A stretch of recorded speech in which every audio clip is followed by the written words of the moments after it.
Hey guys, welcome back to the channel. Today we're going to be taking a look at the Waymark Mile Pack. So this is going to be my full 1 year review of this bag. We're going to talk about a lot of the features and what makes this pack unique. So the Mile is a 28 liter backpack. That's 22 liters on the internal pocket, as well as 6 additional liters with side pockets. So this is a very small pack by most people's standards. I normally use a 40 liter backpack. Now that will get me through an entire week of hiking. A lot of the time I really don't even fill that to full capacity. So if I want to go on like maybe a one night or a little overnight trip or maybe a 2-day backpacking trip, that's where the Mile fits in. If you already have small and lightweight gear, you're going to be able to fit your gear into this bag very comfortably. I've really enjoyed using this on my short little overnight hikes where I don't bring a lot of gear and I don't bring a lot of extra food. One of the things that I like about this the most, being that it's so small, it's just an excellent size for a day pack as well. I found that anytime I'm just going out of town, not even camping or going to a race where I need a drop bag, or anytime I need to throw anything in a small backpack,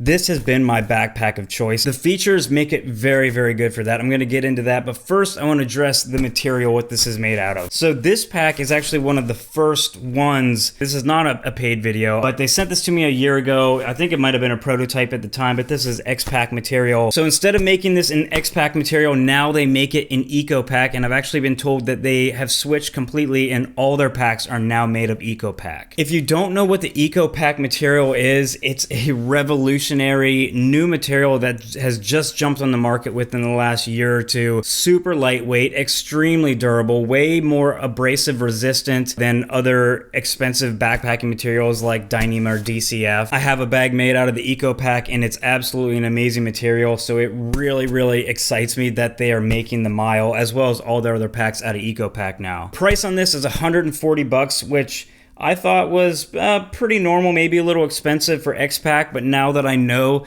that they come in Eco-Pack, I think that's actually very affordable. Dyneema and Eco-Pack are very expensive materials to produce. It's not going to be cheap ever to get a pack in those materials. I think $140 for this pack in Eco is a really good deal. Now it doesn't have a hip belt on it, but it does have loops down here where you can attach like a 1-inch webbing belt, which will cost you an extra $10. Or like I ran a fanny pack on this the few times I've used it.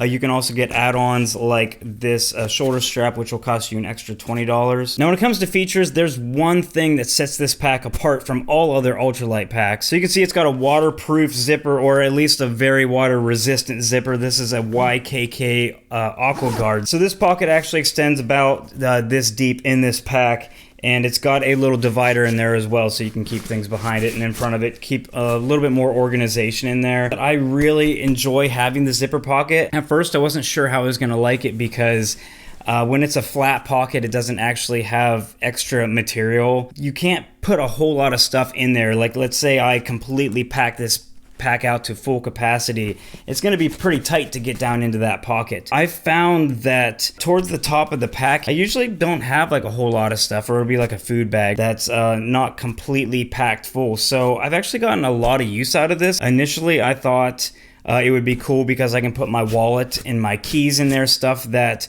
I don't want to touch on the trail at all. I've always found it convenient when I have a pocket on my bag that I absolutely can't lose like anything that's in there during the trail. So if I put my keys and wallet in there, and if I don't unzip that the entire trip, as long as I still have my backpack by the end of the trip, I will always have my stuff. But I've actually found that it's just a super convenient pocket to use for anything. So I got a lot of use out of this. This is also what makes it a very convenient day pack. So even if you use a smaller backpacking bag like this as a day pack, it's a little annoying that anytime you throw anything small in the main pocket, it falls right to the bottom. Or even if they have these stretch pockets, you put something in and it's just going to sink to the bottom. Having a nice little zippered, like secure pocket for valuables makes this a very usable day pack. It has a Lycra mesh pocket on the front, which is really nice. It's actually a little bit thicker Lycra, thicker and heavier than what I'm used to on my other packs. Apparently Lycra comes in a lot of different forms. I like the thick though. I think it looks, honestly I like the look of it. I think it looks sweet, and I think that it might hold up a little bit, you know, to more durability testing because it's thicker, and it still has a really good stretch.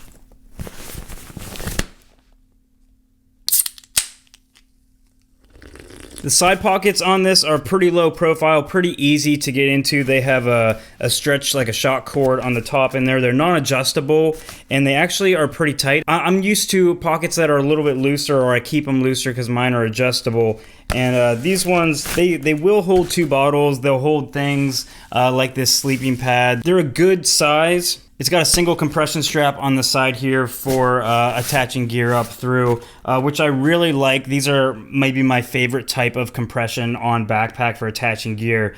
Because they're super lightweight, just these little cords, and they come with these little line locks, which are super easy to tighten and loosen. Single compression strap that runs over the top of the bag. And like many other packs out there, it's a roll top design, and it actually has Velcro on the inside, which I actually like. I've always liked that about my Hyperlite pack that I have. The Velcro just kind of gives it like a nice rim, a nice like rigidity to where when you start rolling it up, you can roll it flat on that. So this is a frameless backpack. There's no like metal or plastic frame or stays inside this, but it does have a piece of foam, like a foam core back on this, which is really nice. So when you're packing your bag and you don't get everything in there like very comfortably to where it's going to be pressing on your back, it's a little bit more forgiving to have just that little piece of foam. I have no complaints about the shoulder straps on this. I really like it. It's like a nice light design. But one thing I really like that I've never seen is how the straps are actually attached to the top of the bag. So the actual foam part of the strap is not sewn into the top of the backpack. It has what looks like a very durable webbing up the front of the strap, and that's actually what is sewn into the backpack material. Your point of contact is much smaller, so what that does is it lets the strap kind of pivot more. I also like that the point of attachment is smaller, so I feel like that's that much less room that water or rain could get in the pack. Now, I'm not sure if they're seam taping or seam sealing these, but I know that's a problem in a lot of backpacks, is where the straps attach, they'll leak a little bit.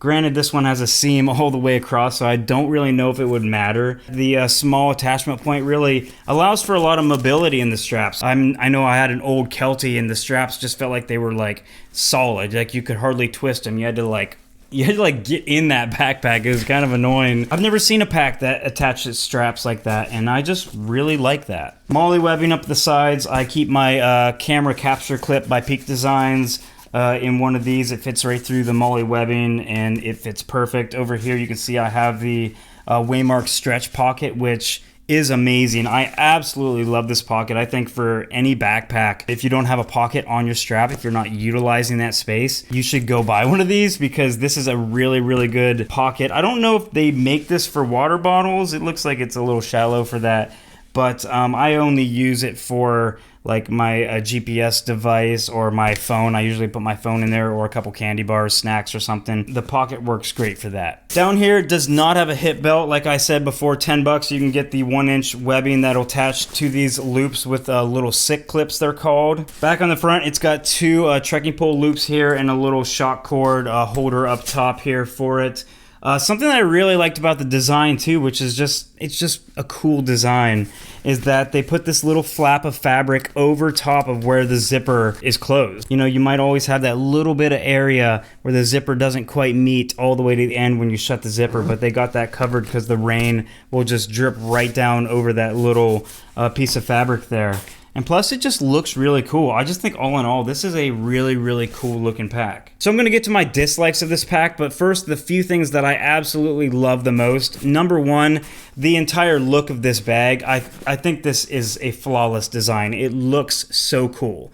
Number two, I love the zipper pocket now. Anytime I see a Waymark gear pack now and it doesn't have this zipper pocket, all their other ultralight packs, I just feel like it's missing it. And this is just one of those things that I feel like every pack should have this. It's so usable and nice that I kind of miss it on my other packs when I'm using them. Years ago, when the ultralight movement came about, everybody started ditching additional pockets on their pack designs, and I feel like it's starting to come back now. Just like back in the day, cell phones were huge and then they got small and now they're huge again.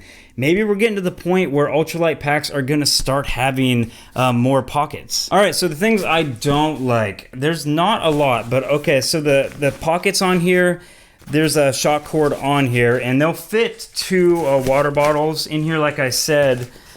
but it's a little bit tight sometimes, reaching back in there and trying to get your second bottle in when you already have one in. I wish that there was a little bit of adjustment on here, maybe. It seems like they're a little tight, but I mean, is it a bad thing that the pockets are very tight? Because if I'm jumping over a creek, I mean, nothing is falling out of there. So really, I think it's more on me, just like a learning curve, just kind of figuring out how the water pockets feel in this backpack. Another thing that concerned me a little bit is where the belt attaches to the bottom of this pack. Now, I've always been a fan of hip belts. I ran a fanny pack in the front with a 1-inch webbing with SICK clips, which is what they provide you with the strap here. So I rode this out a couple weeks ago for 40 miles. And I found that the clips, I don't want to say they were digging into my back, but I could kind of feel where they were rubbing a little bit. And I remember thinking within the first maybe 15 or 20 miles that this was going to be a good test to see if those were actually going to like rub me raw. Now at the end of the trip, I did have like a little red mark there. It wasn't like blistered, it wasn't like chafed or anything. It just, you could tell something had been rubbing there a little bit annoying, but I actually had the option to ditch my fanny pack if it would have been a problem, and I kept it on. So if that says anything, I think that problem is attributed to how small this pack is. So it's very narrow, so it's not going to like hang off the sides to where the attachment points are going to be for the hip belt.